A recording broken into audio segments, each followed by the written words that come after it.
Hello hi ಎಲ್ರಿಗೂ ಕೂಡ ನಮಸ್ಕಾರ. ನನ್ನ ಇವತ್ತಿನ ಒಂದು ವಿಡಿಯೋ ನಾನು ಈಗ ಸ್ಟಾರ್ಟ್ ಮಾಡ್ತಾ ಇದ್ದೀನಿ. ಸೊ ಇವತ್ತಿನ ಒಂದು ವಿಡಿಯೋದಲ್ಲಿ ಮಣ್ಣಿನ ಪಾತ್ರೆಯಲ್ಲಿ ಒಂದು ಕೆಂಪು ಖಾರವನ್ನು ಮಾಡೋದನ್ನ ಹೇಗೆ ಅನ್ನೋದನ್ನ ಹೇಳ್ಕೊಡ್ತಾ ಇದ್ದೀನಿ.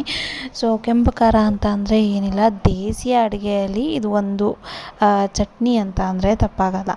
ಹಿಂದಿನ ಕಾಲದಲ್ಲಿ ವಿವಿಧ ಅಂದರೆ ಮಿಕ್ಸಿ ಏನೂ ಇರ್ತಾ ಇರಲಿಲ್ಲ.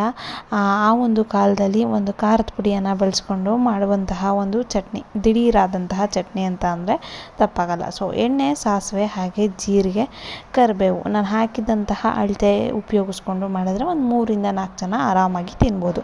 ಇದನ್ನು ಚಪಾತಿ, ದೋಸೆ, ರೊಟ್ಟಿ, ಹಾಗೆ ಬಿಸಿ ಅನ್ನ, ಈ ರೀತಿಯಾದಂತಹ ಡ್ರೈ ಐಟಮ್ಸ್ಗಳಿಗೆ ನಾವು ಹಾಕ್ಕೊಂಡು ತಿನ್ಬೋದು, ಆರಾಮಾಗಿ ತಿನ್ಬೋದು. ಸೊ ಇದಕ್ಕೆ ಮೇಲಾಗಿ ಎಣ್ಣೆ ಇರಬೇಕು. ಚೆನ್ನಾಗಿ ಎಣ್ಣೆ ಹಾಕಿ ಈ ರೀತಿಯಾಗಿ ನಾವು ಈರುಳ್ಳಿ ಎಷ್ಟು ಹಾಕ್ತೀವಿ ಅಷ್ಟು ಚೆನ್ನಾಗಿ ಇದು ಬರುತ್ತೆ. ದೇಸಿಯಾದಂತಹ ಖಾರ ಅಂತ ಅಂದರೆ ತಪ್ಪಾಗಲ್ಲ. ಇದು ದೇಸಿ ಖಾರ ಅಂತ ಅಂತಾರೆ, ಇಲ್ಲ ಅಂತಂದರೆ ಗೊಡ್ಗಾರ ಅಂತಾರೆ. ಕೆಲವರು ಹಳ್ಳಿ ಸೈಡಲ್ಲಿ ಗೊಡ್ಗಾರ ಅಂತಾರೆ ಇದನ್ನ. ಸೊ ಕೆಂಪು ಖಾರ ಅಂತಾರೆ ಕೆಲವರು.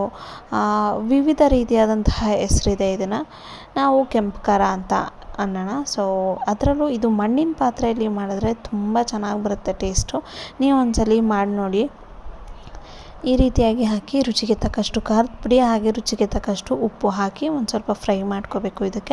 ಇದಕ್ಕೆ ಎಣ್ಣೆ ಮೇಲಾಗಿರಬೇಕು, ಹಾಗೆ ಈರುಳ್ಳಿ ಮೇಲಾಗಿರಬೇಕು, ಜೀರಿಗೆ, ಕಡಲೆಬೇಳೆ ಇದಿಷ್ಟನ್ನು ಹಾಕಿ ಒಂದು ಫ್ರೈ ಕೊಟ್ಬಿಟ್ರೆ ಸೂಪರಾಗಿ ಇರುವಂತಹ ಕೆಂಪು ಖಾರ ದೇಸಿ ಸ್ಟೈಲಲ್ಲಿ ಸೂಪರಾಗಿ ಇರುತ್ತೆ. ನಾನು ಮಾಡಿರುವಂತಹದ್ದು ಮಣ್ಣಿನ ಪಾತ್ರೆಯಲ್ಲಿ ಅಲ್ಟಿಮೇಟಾಗಿ ಬಂದಿತ್ತು. ನೀವು ಕೂಡ ಇದನ್ನು ಟೇಸ್ಟ್ ಮಾಡಿ ಹೇಗೆ ಬಂತು ಅನ್ನೋದನ್ನ ಹೇಳಿ. ಮಣ್ಣಿನ ಪಾತ್ರೆ ಬಿಟ್ಟು ನೀವು ಮಾಮೂಲಿ ಸ್ಟೀಲ್ ಪಾತ್ರೆಯಲ್ಲೂ ಮಾಡಿ ನೋಡಿ ಟೇಸ್ಟ್ ಹೇಗಿತ್ತು ಅಂತ ದಯಮಾಡಿ ಹೇಳಿ.